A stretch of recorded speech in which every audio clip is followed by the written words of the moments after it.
this is Dan Boul from 65 Amps coming to you from the lovely NAMM show in Anaheim, California. It's January 2012. I'm here with my business partner and brother, Peter Stroud. Hey, Peter. How you been? So good to see you, man. It's great to see you. You look really healthy. Good mom. It's nice, I know. We're having a lot of fun this year, and we're very honored to show you two of our new products. One of which is a little amp that we're offering in our red line, which is our more affordable line of amps. They're not cheap, but they are definitely more affordable. It's called the Ventura. It comes with an Apple cable, so you can charge your iPhone on the back of it. Not really. But it's a pair of 6v6s, and this is sort of our response to a lot of people asking us to make a small amp. And we had a lot of people say, hey, you know, make us a... And most of the ones we heard weren't really satisfactory, so we just decided we'd make a real amp that was in a small format. So Peter's going to kind of run you through it today. Yeah. It's two channels with a bump on both sides. Sorry.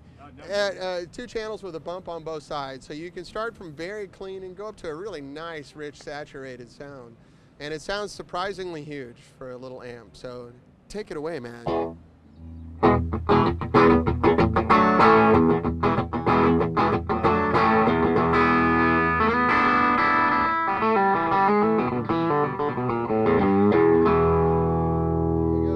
Voice number 2.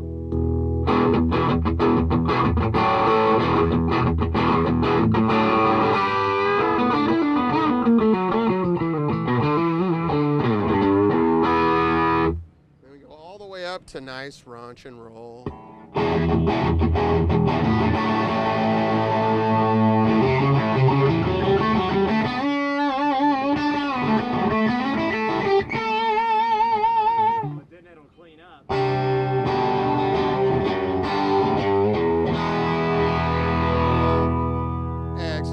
So this also comes with an effects loop, and it also has our proprietary master voltage control. So you can get all these tones. Right now, this is about a 9-watt amp right now, but we still have clean. Now, if you had a master volume or an attenuator, that clean sound is completely compromised.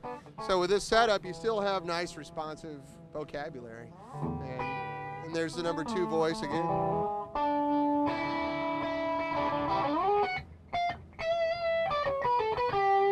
the way up.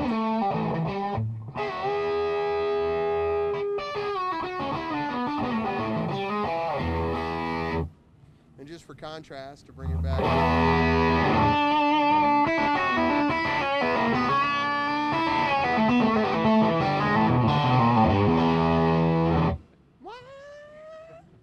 There's one voice we didn't hit yet, actually. There's the 3rd voice, which is just a nice, good British rhythm sound.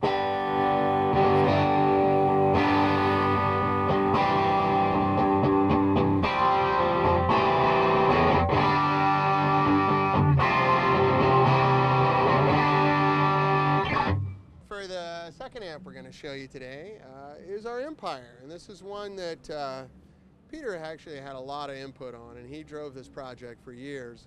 We're both big fans of that big British amp that starts with an M that we can't talk about because they have, what are they called? Lawyers. But for us, there's really 3 versions of that amp that we really like. They're sort of the earliest versions, the late 60s, early 70s versions that were made with a very flexible textile on the panel. Can't say that word either because it's copyrighted. And then the late 70s ones that we like to hot rod and have a good time with. So if you start out here, it's a 3-channel amp that has 3 volumes, has our bump control, a presence, a master voltage as well, and an effects loop. But here was the hat trick. This is a pair of 6v6s, and it sounds just like EL34. So it's actually only a 22-watt amp, but you feel like you're playing a very large British EL34 amp.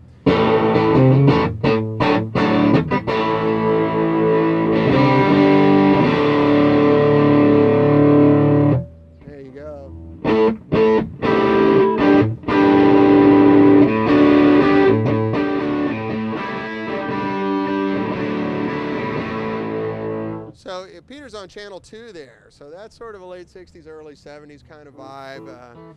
Very dirty, yet friendly, and a lot of expression to it. Where do you want to go next? We'll start with the clean channel. All right, so yeah, we'll kind of go 1966. Sort of nice, big, fat, you know, British rhythm sound. Actually, Yeah.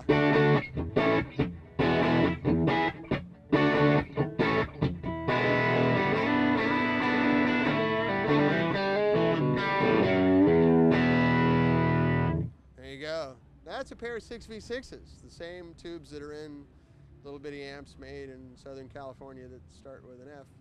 That they also have a bunch of lawyers. So I'm talking about the Fredinky Doink amps.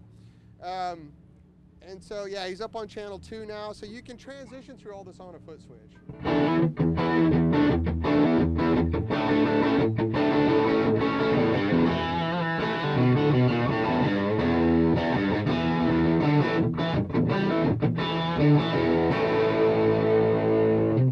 There you go. And then channel 3 is sort of fun. Peter and I both kind of started really playing hardcore for a living in the 80s when people used to like to hot rod old amps, and before all the sort of Uber drive amps came out. So there was a little period there when you had a lot of gain and that singing effortless sustain. They didn't sound dramatically different than the older amps, other than they were just really friendly. And you could sit around and rip and shred on them. So that's where we went on channel 3, and it has its own volume control also.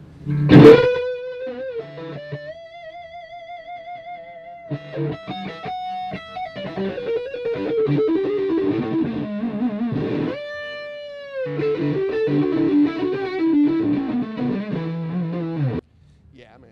So that's our 3 favorite British voices that we tried to all stick in one head, which took a little while to do, but we were able to pull it off. And Peter's using this amp. You had this one out with Cheryl, right? yes, that was Cheryl. And you used it on... using it with my own band with Big Hat. That's right. And you played it on a bunch of other gigs. We can't really talk about all your gigs, but he's using it and playing with one very famous gentleman who is known for his Marshall sound. And the band actually came over and said, wow, we like your... Oh, I said the word. Oh! Boosh. Anyway, he's known for that sound, and the band came over and said, oh, we like your better. And Peter went, no, it's actually a pair of 6V6s. So we were able to fool everybody. It was very fun. So on the first channel that Peter's on now, you'll see the green light on there. That means the bump is off. And it's a very American sound out of EL34s. You would not guess that's a pair of EL34s.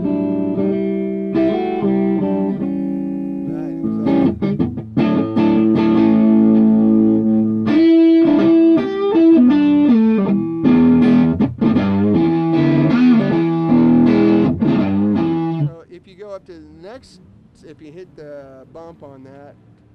Now this is the second voice, and this is really like a juiced up American amp. All the guys that were hot rodding American amps in the 70s, this is kind of that sound. A lot of records you heard in the 70s were this sound. It's a fantastic sound that you can do all sorts of things with. Plenty dirty, but definitely not Marshall-y sounding.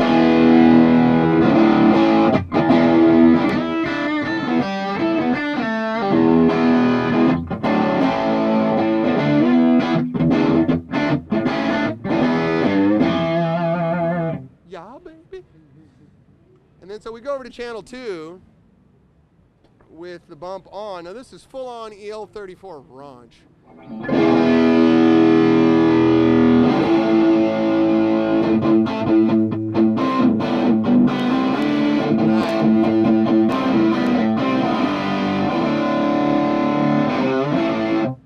That's great. And then if you back the bump off, you get a good sort of 60s, 70s rhythm sound. Yeah, this is the third voice.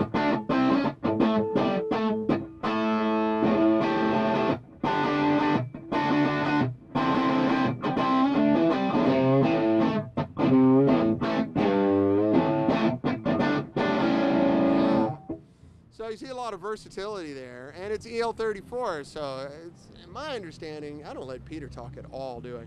Peter and I have been amp nerds together since, well, we became friends pretty much in 1988 when the drummer in our band said, hey, this guy wants to sit in and play guitar, do you mind? And it was Peter. And I fell in love with his guitar playing so much, I said, I'm going to be friends with that guy. And then we just kind of naturally hit it off because we're both complete gear nerds. And he's also an outstanding individual, so it makes it easy. But so Peter and I, even though we haven't lived in the same town a lot, we always end up talking about gear all the time. It's a main subject of conversation. And when he got the gig with Sheryl Crow, it was sort of getting down to where, hey, I can't ask the boss to yell over my 100-watt Marshall or my Super, so I got to come up with something that's low power but still sounds right. And the whole Marshall 18-watt thing was going on. He turned me on to a couple of those, and I was like, wow, it's amazing. And then we had access to a 63 Vox AC-15. Neither of those were like robust enough for the gig. So out of boredom, I just kind of said, let's try to make one.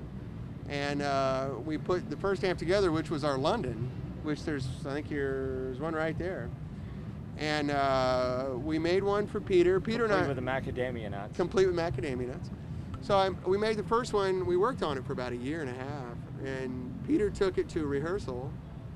And with his boss, Sheryl Crow, who, you know, we couldn't really afford to make mistakes in front of her, so there was a lot of pressure. She liked the amp and said, hey, I want one too. And I went, oh God, we got to make another one. And because that one took a year and a half. And then Tim Smith, Bob One, the other guitarist. So the next thing we know, we're going on tour with all 65s. And so, I mean. And I still had a job, right? I'm sitting at a desk with Dockers and a headset on and like a haircut and a shave. And I'm getting calls at my desk from people going, hey Dan, it's Joe Walsh, man, how you doing? I just saw Peter on stage and he said you'd make me one of those amps. Really? Peter said that? Oh, okay. All right, yeah, Joe Walsh, of course, I'll make you one. And Peter calls and, hey, I just got off the phone with Peter Frampton and he said he wants one. And it just caught on, so we didn't really plan it. Of course, we fantasized about it, but we didn't really plan on starting a company. And it ended up going really well. So one thing led to another. This is back before the crash, and we had all those things. What were they called? We used to all use them. Banks. Banks. Yeah, we had banks. I thought you were going to say coin. Money. Yeah. No, that was in the 90s. Yeah. But so now we have credit cards. Yeah, exactly. So then we went to a bank and said, we have all these orders and they're bankable people. We know who they are, you know, Joe Walsh and Steve Miller, Peter Frampton, and lent us some money and we started making amps. And it was just the London. All we made was that 212 combo. And then we started making a head and then a 212 cab. And then it was 2 years before someone said, hey, why don't you guys make a 112? We went, oh, yeah, okay, a 112. So we had to redesign the heads to make them fit on a 112.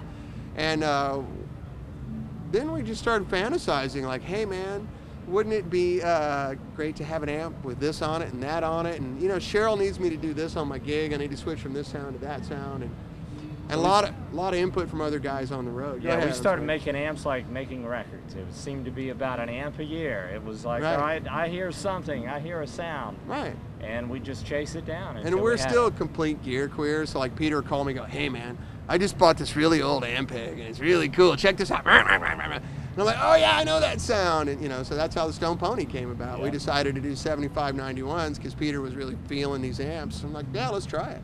Yeah. And so now we've unleashed the dragon and we've got too many ideas and we don't know what to do. So one of our fantasies was to have an EL34 amp that was actually playable.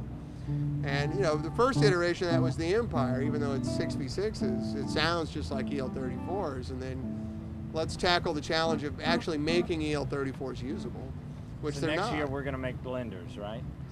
Yeah.